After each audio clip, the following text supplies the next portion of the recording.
Hello, violin and viola players. We are going to, in this video, learn about the bow, both how to prepare it and how to hold it so that we can start using it. So when you take your bow out of the case, it should have hopefully been loosened. And by loosened, I mean that the hair is loosened enough to where it's almost touching, or maybe even is touching the stick. If you look really closely at mine, you might see there's a few loose hairs there. I don't want to touch the bow hair with my hands because that's going to get it dirty and get oils on it. You can see that it's nice and loose there. So the first thing we need to do then is tighten this up. So down here at this end, this is called the frog, there's a screw, righty-tighty, lefty-loosey. I'm going to go to the right, using my right hand to turn it, righty-tighty, and as I do that, you should see that the space between the stick and the bow hair gets bigger. It just keeps on getting bigger as I go. Now, how do I know when to stop? Well, a good rule of thumb is when there's about a pinky width or so between the bow hair and the stick. Again, you don't need to touch the bow hair to do that, but you can just kind of eyeball that and see. That looks pretty good right there.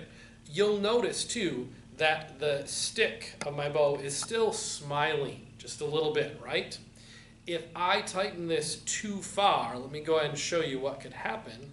You get to a spot, it's about as far as this one's going to let me go, but you get to a spot where it's pretty straight, it looks like. And if I go even farther, it will get to where it starts to go the opposite direction, kind of like a frown. We want to keep our bows happy. So let's loosen that back up a little bit to the spot where it's smiling, about a pinky width apart. All right, excellent.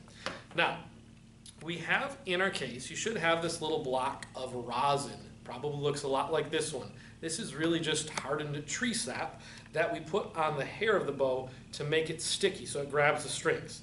So I've got the bow in my right hand, rosin in my left hand, and I'm simply going to slide the bow across that block of rosin.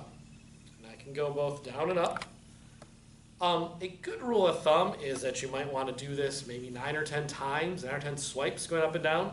It can be kind of tricky to tell until you get used to playing with your bow and you start to sort of feel when you need more rosin. If you have a brand new bow that hasn't been played before that came with your instrument, you might need to do it more than that the first time. If you have a bow that's already been played before, then you probably don't need to do as much. And that's something we can check in class too, just to see if it feels like you have enough rosin on there. All right, so we'll set that down. Now, let's figure out the right way to hold this bow to get ready to play. I want you to go ahead and use your instrument hand, which is your left hand, and just grab the bow somewhere around the middle by the stick. All right, that frees up my right hand, my bow hand, so we can get it on there the proper way. As you look at the bow, you'll see that there is the frog, we have the edge of the frog, I call it the bump, and then we have this part that's called the grip. It might be black rubber, you might have black and some silver wrapping, just a different style, it's still the grip either way. I want to take my thumb and the tip, if you touch your thumb to your middle finger, that part of your thumb that touches the tip of your finger, it's kind of like the side of the tip of my thumb, is going to go right in between that grip and the frog, right there. It looks kind of like this cutout is supposed to be for your thumb. It's not. Don't put your thumb there, but put it in that spot in between the grip and the frog, all right?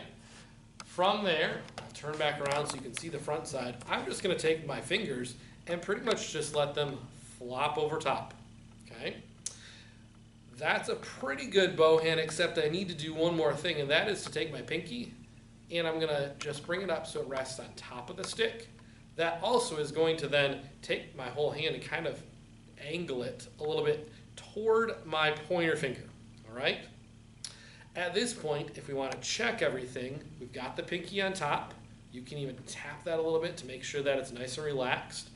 And my pointer finger is the other one that's really important. You'll notice that it is wrapped around the stick. A lot of students will try to do like where they just touch it with the tip of their finger, but you want to actually make sure that it's wrapped around. That stick is between my first and second knuckle on my pointer finger. That's how far that down that it's touched on my finger.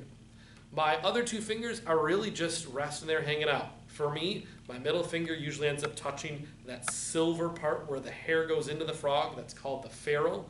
And my ring finger probably covers that dot if you have one on your frog. Some people do, some people don't.